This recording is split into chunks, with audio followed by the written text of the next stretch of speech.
تو دعوت کی خوبیوں میں سے ہے کہ اچھے اخلاق. لوگوں میں جہالت ہوتی ہے، لوگ جہالت سے پیش آئیں گے، تو جہالت کے جواب میں نبی اخلاق بتاتے تھے. ہر نبی اخلاق کے ساتھ بھیجا گیا. وہ لوگوں کے ساتھ اخلاق سے پیش آتے، لوگ جہالت سے پیش آتے تھے.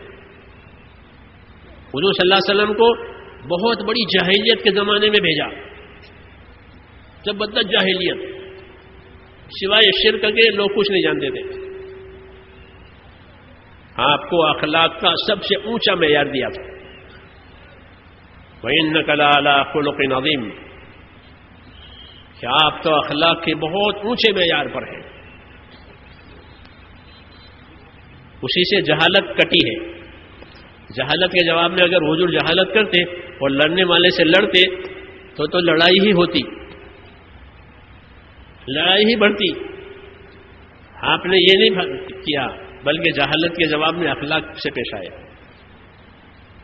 مسجد میں ایک آدمی پیشاب کر دے، لوگ اس کو روکے کہ نہیں مت روکو، اسے پیشاب کر لینے دو، پیشاب رک جائے گا اس کا. ہاں، لا تضرموہ حدیث شریف میں کہ اس کو پیشاب میں سے میں اٹکاؤ، پیشاب کر لینے دو مسجد میں. اس کے بعد فرمایا کہ تم لوگ تو آسانی کرنے والے، اپنے ساتھیوں کے تم تو آسانی کرنے والے ہو، پانی کا ڈول لے آؤ اور پانی بہاؤ، جگہ پاک ہو جاوے.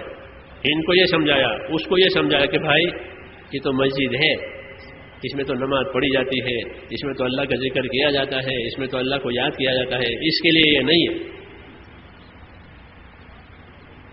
یہ وہ جاہل ہے، جنگلی ہے. تو حسن اخلاق دعوت کے محاسن میں سے ہے، دعوت کی خوبیوں میں سے ہے. اللہ کے راستے میں اخلاق کی مشق ہوتی ہے، مختلف لوگوں سے ملنا ہوتا ہے، مختلف لوگوں سے ملنا جلنا ہوتا ہے، ان کے مختلف مزاج ہوتے ہیں کہ سب کو برداشت کر کے، سب کو لے کر کے چلو، سب کی جھیلو، سب کی خدمت کرو، پھر دیکھو اخلاق بتاؤں گے. مولانا سعید صاحب کہتے تھے کہ تبلیغ میں اخلاق کی مشق ہے، خالی پھرنا نہیں ہے، اخلاق کی مشق ہے. یہ دوسرے جاتی کریں گے ہم صبر کریں گے، ہاں دوسرے جاتی کریں گے ہم احسان کریں گے، ہم اس کی خدمت کریں گے، کہ پھر وہ دوست ہو جائے گا. یہی تعلیم دی ہے. تو حضور صلی اللہ علیہ وسلم کو سب سے اونچے اخلاق کا معیار دیا گیا تھا. جیسے آپ کا دین سب سے اونچا، آپ کے اخلاق سب سے اونچے. اس لیے جہالت کٹ گئی اور لوگ بھائی ہو گئے، لوگ بھائی ہو گئے اور خدا کے بندے بن گئے.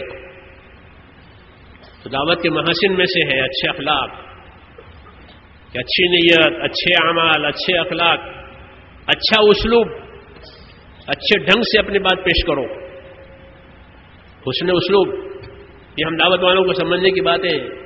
حسن اسلوب، کہ اچھے اسلوب سے، اچھے ڈھنگ سے اپنی بات پیش کرو.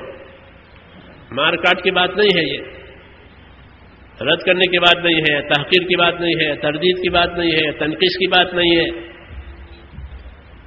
اچھے ڈھنگ سے پیش کرو بات. ایک آدمی حضور کے پاس آتا ہے، آپ روزانہ پڑھتے ہیں فضائل تبلیغ میں کہ یا رسول اللہ مجھے زنا کرنے کی اجازت دیجیے. یہ کہہ رہا ہے زنا ایسا عمل ہے کہ کسی آسمانی شریعت میں اس کی اجازت نہیں ہے. شرک اور زنا دونوں حرام ہیں، اور وہ زنا کی اجازت مانگے نبی سے. تب اس کو سمجھایا ہے. آپ جانتے ہیں نا، پڑھتے ہیں حدیثوں میں، تو سمجھایا اس کو کہ زنا، کیا تم اپنی بیٹی سے کوئی زنا کرے اس کو پسند کرو گے؟ کہ نہ. کہ کوئی تمہاری ماں سے کرے اس کو پسند کرے؟ نہ. کہ اپنے بہن خالہ کسی سے، تو بھائی جس طرح تم پسند نہیں کرتے ہو اس کام کو اپنی بیٹی بیوی سے، تو دوسرے لوگ بھی تو پسند نہیں کرتے. یہ حسن اسلوب کہلاتا ہے، یہ سنت پیغمبر ہے، اس کو سیکھنا پڑے گا. ہاں، مار کاٹ نہیں ہے اس کام میں، اپنے آپ کو بچھانا پڑے گا. حسن اسلوب، کہ اچھے ڈھنگ سے اپنی بات پیش کرو. تو اس کی سمجھ میں آ گئی بات، اور پھر اس کے سینے پر ہاتھ رکھا، اس کے لیے دعا بھی مانگی کہ اللہ زنا کی محبت اس کے دل میں سے نکال دے. تو دعوت بھی دی، دعا بھی دی، اس کو اپنا بنا لیا، نہیں تو زنا کی طرف جا رہا تھا. کہاں جا رہا تھا؟ ہاں یہ کیا ہے؟ اسلوب ہے، یہ حسن اسلوب، یہ دعوت کے محاسن ہے، دعوت کی خوبیاں ہیں یہ، کہ بات کو مثبت انداز سے پیش کرو. یہ کرتے ہو تو یہ بھی کرو، یہ نہیں کہ تم اس میں لگے ہوئے ہو. ہم لوگ امریکہ گئے 80 میں، سال رہے وہاں، کام نہیں تھا، تو ہم ان سے بات کرتے تھے. تو ایک دن وہاں کے ساتھی کہنے لگے کہ آپ نے یہاں کوئی دنیا کی برائی تو بیان نہیں کی کہ دنیا مچھر کے برابر ہے، یہ ہے وہ ہے. میں نے کہا ہم نہیں کرتے دنیا، کہ ہم کو اچھا لگا یہ. کیوں کہ ہم تو یہاں دنیا کے لیے تو آئے ہیں، یا کون سے کھانا ہے کعبہ ہے کہ عبادت کے لیے ہمیں؟ یہ تو امریکہ ہے، تو ہم تو اپنی دنیا کے لیے آئے ہیں. کوئی یہاں کر کے دنیا کی برائی کرے تو ہمیں ایسا نہیں لگتا. یعنی یہ بات ان کو ہضم نہیں ہوتی. ہم ان سے کہتے تھے کہ دیکھو تم اپنے بچوں کو تعلیم دیتے ہو، ڈگریاں ان کو دلاتے ہو، تو جس طرح ان کو ڈگریاں دیتے ہو ان کو ایمان بھی سکھاؤ، تاکہ تمہارے بچے ایماندار بھی رہیں، سچے بھی رہیں، تمہارے تابع دار بھی رہیں. ڈگری لیں تو یہ بھی کرو، یہ بھی کرو، جوڑ ملا کے بعد. ہاں نہیں تو اس کو برداشت نہیں ہو. اللہ تعالیٰ بھی اس طرح سمجھاتے ہیں. مشرکین جو ہیں وہ موت کے بعد زندہ ہونے کو مانتے نہیں تھے، تو اللہ فرماتے ہیں تم کیسے انکار کرتے ہو؟ دیکھو میں زمین پر پانی برساتا ہوں تو مردہ زمین زندہ ہو جاتی ہے، زمین کا سبزہ باہر نکل آتا ہے پانی برسنے سے. جو اس طرح مردہ زمین کو میں پانی برسا کر زندہ کرتا ہوں، ایسے زمین کے مردوں کو بھی میں اپنی قدرت سے زندہ کروں گا. کذالک الخروج، یہ نظیر بتائی کہ جس طرح یہ زمین اگا دیتی ہے مردہ زمین، ایسے مردے زمین میں سے نکلیں گے جیسے یہ نکلتے ہیں. یہ مثبت انداز کہتے ہیں اس کو. کذالک الخروج، ایسے زمین میں سے نکلو گے جیسے سبزہ نکلتا ہے. قرآن پڑھو، کیسا اسلوب ہے قرآن، حکیمانہ اسلوب، کہ اپنے بات کو حکمت سے سمجھاؤ، نرمی سے سمجھاؤ، ہمدردی سے سمجھاؤ.